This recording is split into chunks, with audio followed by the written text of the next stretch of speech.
समाचार गांधीनगरથી જ્યાં પશુપાલકો અને અમદાવાદ જિલ્લા ડેરી સંઘ વચ્ચેનો વિવાદ વકરી રહ્યો છે।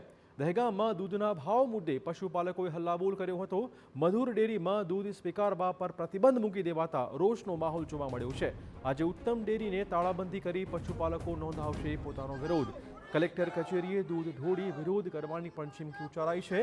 ઉલ્લેખનીય છે કે દહેગામ તાલુકો રોજનું 1.50 લાખ લીટર દૂધ ઉત્પાદન કરે છે, જેમાંથી 70,000 લીટર અમદાવાદ સંઘની ઉત્તમ ડેરી ખરીદે છે। પશુપાલકોનો આક્ષેપ છે કે ઉત્તમ ડેરી દ્વારા મધુર ડેરી કરતાં કિલો ફેટે ઓછા ભાવ આપવામાં આવી રહ્યા છે, જેના પગલે તેમને આર્થિક નુકસાન પહોંચી રહ્યું છે અને આથી થોડાક સમય અગાઉ પશુપાલકોનું દૂધ મધુર ડેરીમાં લેવાનું શરૂ કરાયું હતું, પરંતુ અમદાવાદ સંઘ દ્વારા બોર્ડ ઓફ નોમિનીમાંથી મનાઈ હુકમ લાવતા મધુર ડેરીએ દૂધ લેવાનું બંધ કર્યું છે। આ નિર્ણયથી નારાજ પશુપાલકોએ દહેગામની નહેરુ ચોકડી પર રસ્તા રોકીને ચક્કાજામ પણ કર્યો હતો, જે બાદ પોલીસે મામલો થાળે પાડ્યો હતો।